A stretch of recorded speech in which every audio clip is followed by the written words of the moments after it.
সম্প্রদায় শিয়াদের পরিচয় জানার আগে শিয়া শব্দের অর্থ আমাদের জেনে নেওয়া দরকার। শিয়া শব্দটি বলতে মূলত দল, উপদল বা অনুসারীদের কোনো গোষ্ঠী এটা বোঝানো হয়।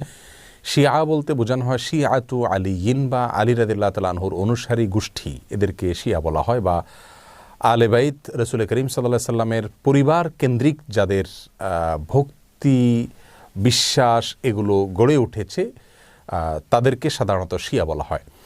শিয়াদের উৎপত্তি এটা সাহাবায়ে কেরাম রিদওয়ানুল্লাহ তাআলা আজমাইন তাদের যুগ থেকেই বলতে পারি। এবং শিয়াদের উৎপত্তির পেছনে যে লোকটি ছিল তার নাম হলো আবদুল্লাহ ইবনে সাবা। ইহুদি ছিল, পরবর্তীতে এসে মুসলিমদের বেশ ধারণ করে মুসলিমদের ক্ষতি সাধন করার জন্যই মূলত এই গ্রুপটির তারা আবিষ্কার করে। শিয়াদের সম্পর্কে আমাদের দেশের সাধারণ মুসলমানদের মধ্যে ধারণা খুবই কম।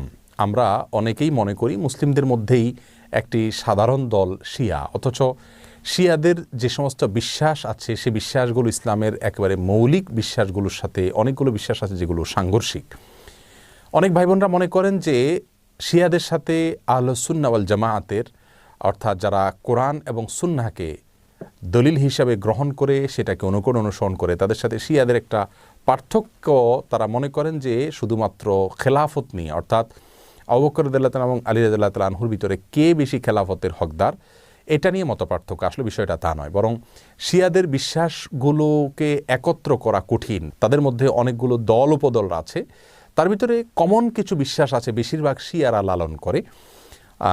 তার ভিতরে একটি হলো তারা কালিমাতুত তাওহীদ আমরা যেটা বলি এটাকে যথেষ্ট মনে করে না। তারা মনে করে লা ইলাহা ইল্লাল্লাহ মুহাম্মাদুর রাসূলুল্লাহ এবং আলিয়ুন ওয়ালিউল্লাহ এটাও স্বীকৃতি দিতে হবে, মুখে উচ্চারণ করতে হবে, তারপর মানুষ মুসলিম হবে।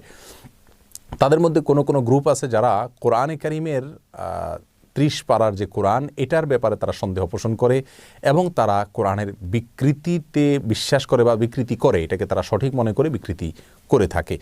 তাদের মধ্যে বড় অংশ বা সবচেয়ে বেশি অংশ বলা যেতে পারে, প্রায় সবাই বলা যেতে পারে তারা সাহাবীদেরকে সবাইকে কয়েকজন বাদে আলী রাদিয়াল্লাহু তাআলা আনহু, আব্বাস রাদিয়াল্লাহু তাআলা আনহু সহ কয়েকজন বাদে হাসান হুসাইন, ফাতেমা রাদিয়াল্লাহু তাআলা আনহুম সহ আহলে বাইত যারা তারা ছাড়া বাকিদেরকে তারা কাফের মনে করে এবং সাহাবীদেরকে গালমন্দ করাটা এটাকে তারা সওয়াবের কাজ মনে করে, ইবাদত মনে করে। আয়েশা রাদিয়াল্লাহু তাআলা আনহা রাসূল আকরাম সাল্লাল্লাহু আলাইহি ওয়াসাল্লামের সহধর্মিণী, তার চরিত্র নিয়ে তারা সন্দেহ করে, যার চরিত্রের বিষয়ে কোরআনে কারিমে সূরা নূরে আল্লাহ সুবহানাহু ওয়া তাআলা পরিষ্কারভাবে ঘোষণা দিয়েছেন। যাই হোক, এ হলো মোটামুটি শিয়াদের কয়েকটা জঘন্য বিশ্বাসের আলোচনা। এবারে আসি শিয়াদের একটা বিশেষ দল, তাদেরকে ইসনা আশারিয়া বলা হয়। মূলত ইসনা আশার শব্দের অর্থ হলো 12। ইসনা আশারিয়া গ্রুপ বলতে শিয়াদের ওই গ্রুপকে বলা হয় যারা 12 জন ইমামে বিশ্বাস করে, অর্থাৎ যারা মনে করে যে 12 জন ইমাম আল্লাহর পক্ষ থেকে নির্ধারিত, তারা রাসূল করিম সাল্লাল্লাহু আলাইহি সাল্লামের ওয়াফাতের পরে ধারা পরম্পরায় আসছেন এবং তাদের মধ্যে প্রথম ইমাম ছিলেন আলী রাদিয়াল্লাহু তাআলা আনহু এবং সর্বশেষ ইমাম ছিলেন মুহাম্মদ ইবনুল হাসান আল আসকারি।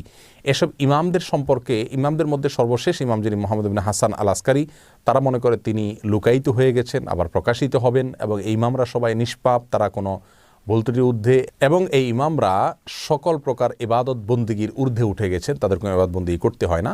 এই বিশ্বাসগুলো লালন করে থাকে ইসনা আশারিয়া গ্রুপ।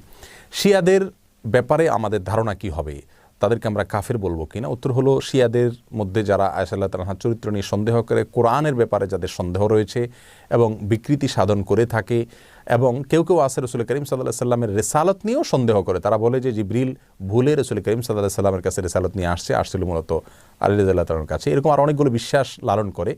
এই সম্প্রদায়গুলোকে বা এইরকম বিশ্বাস লালনকারীদেরকে আমরা মুসলিম মনে করতে পারি না।